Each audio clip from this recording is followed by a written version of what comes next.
Friends, welcome to my YouTube channel. जैसा कि मैं आपको बताया था पिछली कक्षाओं पर कि दो अंकों का गुणनफल किस तरह से एक लाइन पर करना है। आज मैं आपको बताऊंगा कि तीन अंकों वाला जो संख्या होगा उसको किस तरह से गुणनफल एक लाइन पर हम लोग कर सकते हैं।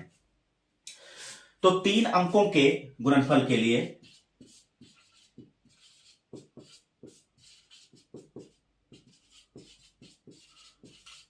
ध्यान से समझेंगे कि किस तरह से हम इसको कर सकते हैं।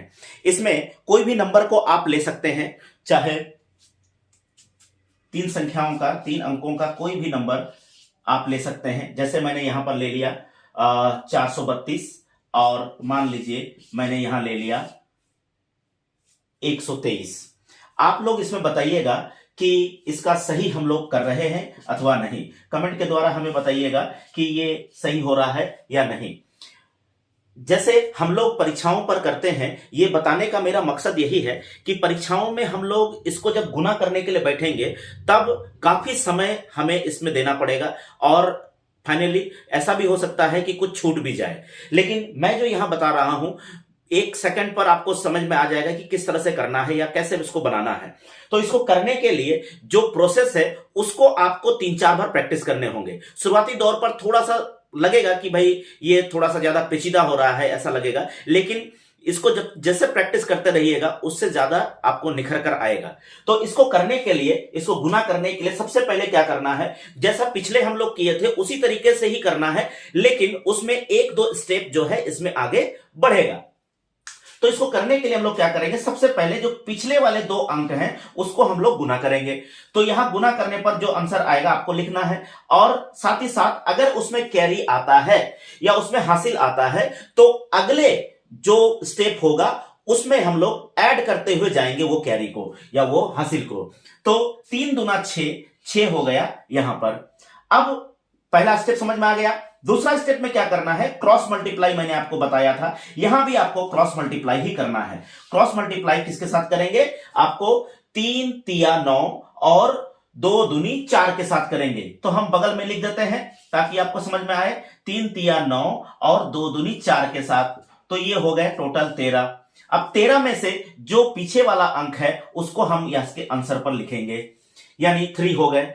अब अगला स्टेप क्या होगा, अगला स्टेप आपको समझने के लिए आपको क्या करना है कि इसमें क्रॉस मल्टीप्लाई होगा लेकिन थोड़ा दूर दूर में। कैसे, इसके साथ क्रॉस मल्टीप्लाई होगा और 4 और 3 के साथ, और 1 और 2 के साथ क्रॉस मल्टीप्लाई होगा। तो ये बीच जो अंक छूट जाएगा इन दोनों को आपस में मल्टीप्लाई कर देना है। इसका मतलब मैं साइड में लिख दे रहा हूं, इसको सबसे पहले आपको क्या करना है, 4 को 3 के साथ मल्टीप्लाई करना है। उसके बाद क्या करना है, 2 को 1 के साथ करना है, और क्या करना है, जो सामने सामने वाला है उसको करना है, यानी 3 को 2 के साथ करना है। करते चले जाएंगे। 3 चौके हो गए इधर 12, 2 एकम हो गए 2, 3 दूने हो गए 6। इसको अब हम लोग जोड़ देंगे। लेकिन ध्यान ये रखना है कि पिछली बार में हमारा एक हासिल इसमें बच गया था, उसको हमको आगे कैरी फॉरवर्ड करना है, आगे लेते हुए जाना है। तो 6 4 हो गए इधर आपके 10, और इधर हो गए 1 और 1 2, यानी 20 हो गए। एक आपका हासिल पहले से था, उसको मैंने कहा था कि ऐड करते हुए जाना है। तो अब हो गए 21। 21 में जो लास्ट अंक है उसको आपको यहां लिखना है। अब हमारे हासिल कितने बचे, 2 बचे। अब 2 जो है अगला स्टेप के लिए करना है। अगला स्टेप में क्या करना है कि जिस तरह से यहां पर पहले स्टेप पर हम लोग क्या कर रहे थे कि हम क्रॉस मल्टीप्लाई कर रहे थे, अब इन दोनों के लिए हम लोग क्रॉस मल्टीप्लाई करेंगे। इसका मतलब क्या होगा, ये तो आपका पहला स्टेप हुआ था, दूसरा स्टेप हुआ था, ये आपका तीसरा स्टेप हुआ था। अब चौथे स्टेप पर आपको क्या करने, मैं कह रहा हूं आपको 4 गुने 2 को करना है, 4 गुने 2 को करना है, और 3 गुने 1 को करना है। इसका मतलब हुआ 4 दूने हो गए 8 और 3 एकम 3। तो यहां मुझे आपको क्लियर हो रहा होगा कि किस तरह से मैं इसको कर रहा हूं। मैं स्टेप एक बार फिर से आपको समझा दूं ताकि इसको आगे बढ़ने में हमें आसानी हो। सबसे पहले स्टेप में मैंने क्या किया कि जो अंतिम वाले भाग हैं उस अंतिम वाले भाग को हमने गुना किया।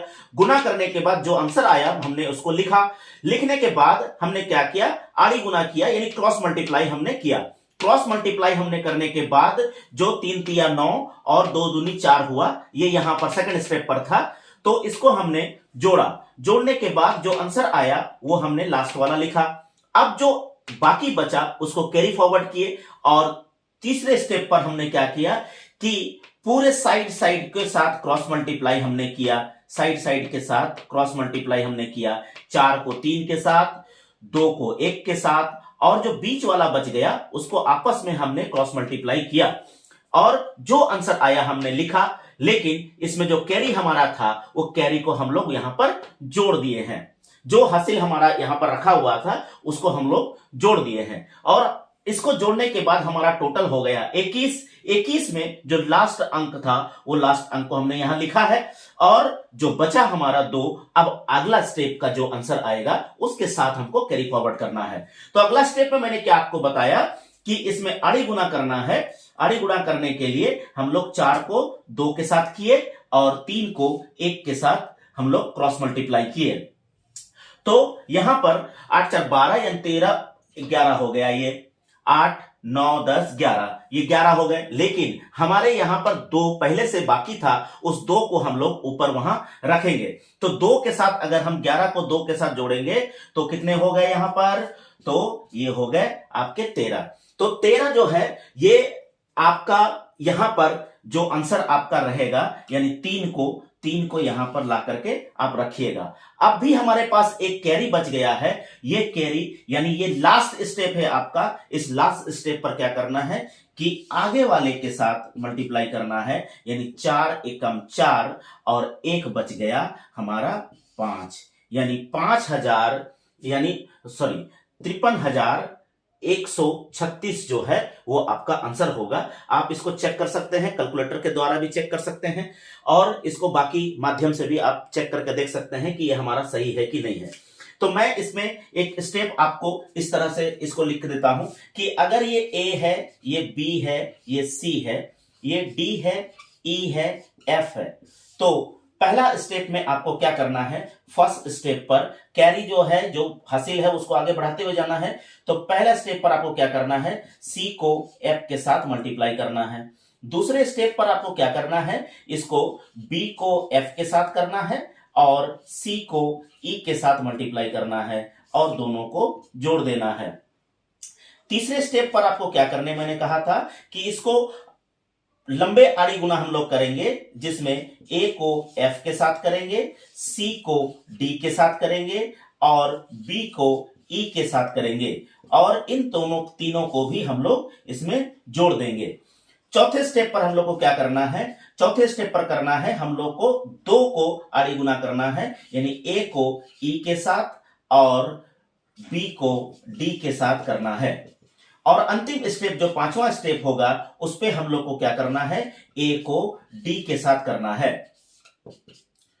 तो ये देखने में थोड़ा सा आपको अटपट लग रहा होगा, लेकिन मैं चाहूंगा कि अगर इसको आप प्रैक्टिस कर लीजिएगा तो इससे सरल आपका मल्टीप्लिकेशन कुछ नहीं होगा।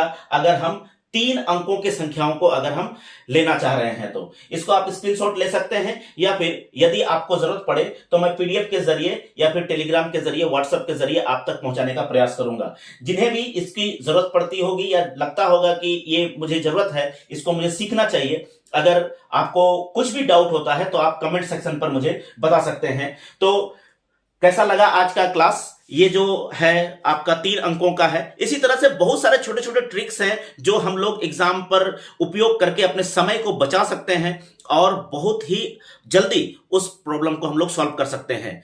तो इसी तरीके से और भी आगे जो है हमारा क्लासेस आगे बढ़ता रहेगा, आगे करते रहेंगे और इसके लिए आप लोगों को चैनल से जुड़कर रहना पड़ेगा और हमारे जो भी व्यूअर्स हैं उसको मैं यही कहना चाहूंगा कि अगर यदि कोई भी समस्या होती है, किसी भी सब्जेक्ट में प्रॉब्लम होता है, आप मुझे कमेंट सेक्शन में अवश्य बताएं और ताकि मैं जानना चाहूंगा कि आपको किस चीजों में तकलीफ हो रही है, कौन से सब्जेक्ट में तकलीफ हो रही है, मैं उसको सरल करने का कोशिश करूंगा। तो सभी व्यूअर्स से, सभी दोस्तों से मैं एक ही अनुग्रह करूंगा, एक ही आग्रह करूंगा कि आप हमारे चैनल से जुड़े, सब्सक्राइब करें और कमेंट के जरिए जो है हमें बताएं कि कौन सा चैप्टर आपको अच्छा लगता है, या जो चैप्टर आपको अच्छा नहीं लगता है वो भी बताइए, ताकि मैं उसको सरल कर आपके पास लेकर आ सकूं। आज के लिए इतना ही। Thank you.